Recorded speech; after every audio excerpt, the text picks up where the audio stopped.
আসসালামু আলাইকুম প্রিয় মা ও বোনেরা। আজকের ভিডিওটা কিন্তু মা ও বোনেদের জন্য না, আজকের ভিডিওটা স্পেশালি পুরুষদের জন্য, মানে মায়েদের হাজব্যান্ডের জন্য।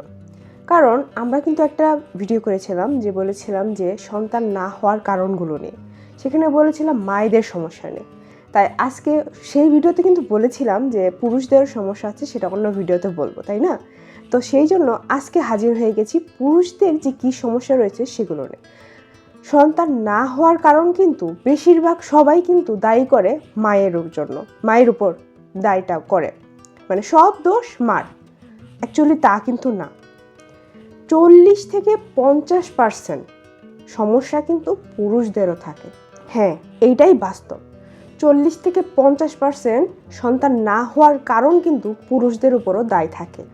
তাই আজকের এই ভিডিওতে আমি আপনাদের বিস্তারিতভাবে বলবো পুরুষদের সন্তান না হওয়ার কারণগুলো কী কী, পুরুষদের শুক্রাণু নষ্ট হওয়ার কারণগুলো কী কী, আর কি করলেই বা এই যে সমস্যাগুলো সমাধান করা সম্ভব।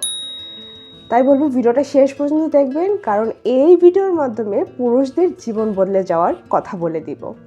কারণ একটা সন্তান কিন্তু সব বাবা মায়েদেরই প্রাপ্য, তাদের চাওয়া। তো আপনি দেখছেন আমার চ্যানেল ইনার মাজন, নতুন একটি পর্বে আপনাদের সবাইকে স্বাগত। যেহেতু ভিডিওটি দেখছেন সেহেতু প্লিজ ভিডিওটি লাইক দিয়ে দিবেন। যদি নতুন হয়ে থাকেন তাহলে প্লিজ সাবস্ক্রাইব করে আমার চ্যানেলের সাথেই থাকুন। চলুন মূল আলোচনায় চলে যাই। প্রথমেই চলুন বলি পুরুষদের বন্ধাত্বটা কি। অবাক হচ্ছেন না যে পুরুষদের বন্ধাত্বটা আবার কি? আমরা তো সবসময় শুনে এসেছি নারীদের বন্ধাত্ব হয়, তাই না? আপনি বর্তমান যুগের নারী, তো আপনি সচেতন হন, পুরুষদেরও বন্ধাত্ব হয়।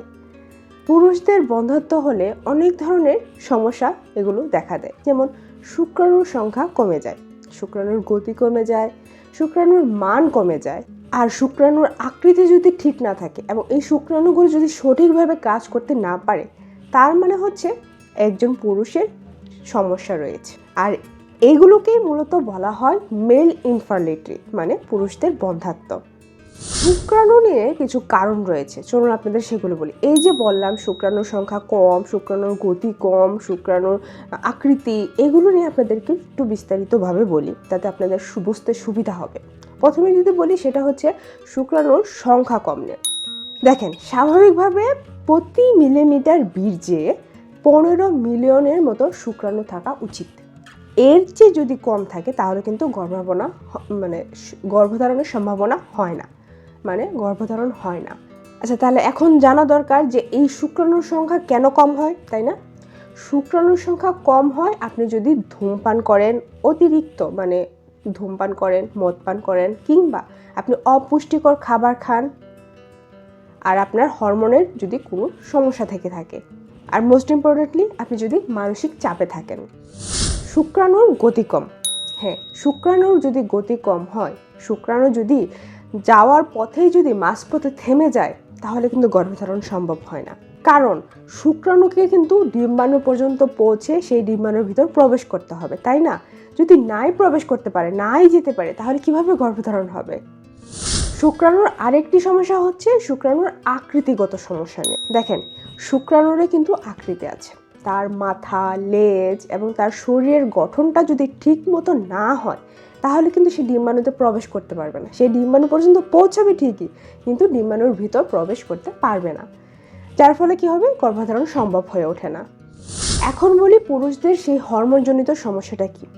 পুরুষদের শরীরে টেস্টোস্টেরন নামক একটি হরমোন থাকে, আর এই হরমোনটা কিন্তু শুক্রাণু তৈরিতে গুরুত্বপূর্ণ ভূমিকা তৈরি করে। যদি আপনার যদি টেস্টোস্টেরন কম থাকে, আপনার যদি থাইরয়েডের সমস্যা থেকে থাকে, কিংবা আপনার যদি প্রোল্যাক্টিন বেশি থাকে, তাহলেই শুক্রাণু উৎপাদন কিন্তু ব্যাহত হয়।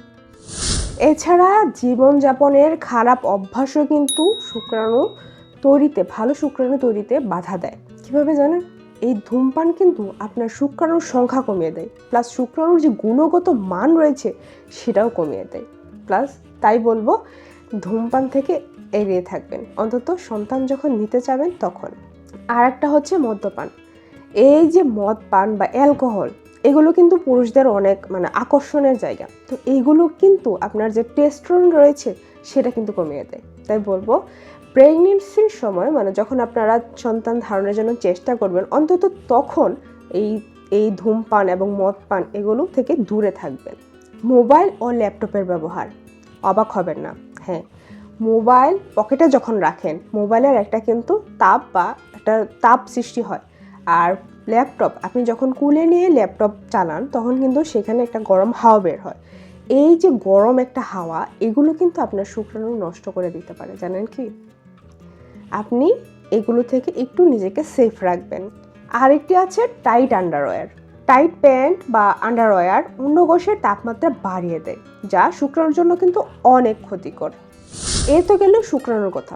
এছাড়া পুরুষদের বিভিন্ন শারীরিক সমস্যা কিংবা রোগের কারণেও কিন্তু সন্তান ধারণে বাধা তৈরি করতে পারে। তো চলুন আপনাদেরকে একে একে জানাই এখন কী কী ধরনের শারীরিক সমস্যা থাকতে পারে বা কী কী ধরনের রোগ হতে পারে। প্রথমে বলবো ভেরিকোসেলের কথা। ভেরিকোসেল এটা কি জানেন? আপনার অন্ডকোষের একটা শিরা বা রগ সেটা ফুলে যাওয়া। এটা খুব সাধারণ একটা সমস্যা, মানে সাধারণ, কিন্তু এটাকে মানুষ কোনো গুরুত্ব দেয় না, মানে এটাকে অবহেলা করে। এটা কিন্তু অনেকটাই এই সন্তান ধারণের জন্য বাধা দেওয়ার অন্যতম কারণ, এটা আপনি খেয়াল রাখবেন। এছাড়া রয়েছে সংক্রমণ, যৌন রোগ কিংবা ইউরিন ইনফেকশন, এগুলো কিন্তু শুক্রাণু পথ বন্ধ করে দিতে পারে, জানেন কি? এছাড়া আরেকটি রয়েছে, সেটা হচ্ছে অস্ত্রোপচার বা দুর্ঘটনা। ধরেন আপনার কোনো একটা অপারেশন হয়েছে যার কারণে আপনার অন্ডকোষে কোনো প্রকার বাধা সৃষ্টি হয়েছে কিংবা আপনি আঘাত পেয়েছেন, এর ফলে কি হয়, আপনার শুক্রাণু বন্ধ হয়ে যেতে পারে কিংবা তার চলাচলে ব্যাঘাত ঘটতে পারে। আপনি জানেন কি, বয়স এবং মানসিক চাপও কিন্তু সন্তান ধারণে বাধা তৈরি করে। কিভাবে? আপনার বয়স যদি খুব বেশি হয়ে যায় তখন কিন্তু আপনার শুক্রাণুর সংখ্যা কমে যায়। বয়স বাড়ার সাথে সাথে ডিএনএ কিন্তু ক্ষতিগ্রস্ত হয়।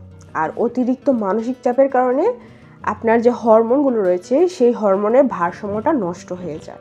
এখন প্রশ্ন হচ্ছে, আপনি পরীক্ষা করবেন কিভাবে, কখন পরীক্ষা করবেন? কারণ পরীক্ষা নিরীক্ষার মাধ্যমে কিন্তু জানা যায় যে আপনার যে শুক্রাণুগুলো রয়েছে সেই শুক্রাণুটা ভালো আছে নাকি খারাপ আছে, তাই না? তো কখন আপনি পরীক্ষা করবেন?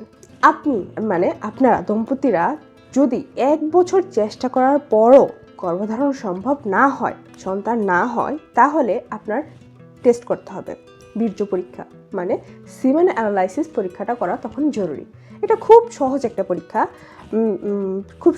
পরীক্ষা, প্লাস খরচও কম। কিন্তু অনেক পুরুষই লজ্জার কারণে এই পরীক্ষাটা করতে চান না, কিন্তু আপনার যদি প্রয়োজন হয় তাহলে কিন্তু আপনি অবশ্যই লজ্জা ভেঙে অন্তত পরীক্ষাটা করবেন। একটা সুখবর দেই প্রিয় ভাইয়াদের, এই পুরুষদের বন্ধাত্বটা কিন্তু আজীবনের জন্য না। আপনি যদি নিজে কেয়ার নিতে পারেন, সঠিকভাবে জীবনযাপন করতে পারেন, সকল প্রকার খারাপ অভ্যাস যদি আপনি ত্যাগ করতে পারেন এবং পুষ্টিকর খাবারগুলো খেতে পারেন, তাহলে আপনার কিন্তু এই সমস্যাটা খুব সহজেই নিরাময় করা সম্ভব। আর এখন আধুনিক যুগ, চিকিৎসা রয়েছে, চিকিৎসা চালিয়ে যাবেন, ইনশাআল্লাহ সব সম্ভব হবে। আর মোস্ট ইম্পর্টেন্টলি আল্লাহর কাছে দোয়া করবেন আর আপনারা চেষ্টা চালিয়ে যাবেন। এগুলো করলে কখনো আপনাকে নিরাশ হতে হবে না, আল্লাহ আপনাকে বিফল হতে দিবে না। আল্লাহ কিন্তু বলেছেন, নিশ্চয় আল্লাহ যাকে চান তাকেই সন্তান দান করেন। তাই বলবো, নিরাশ হবেন না, চেষ্টা চালিয়ে যান, চিকিৎসা করেন, ইনশাল্লাহ আপনাদেরও ঘরে সুন্দর একটা ফুটফুটে সন্তান আসবে।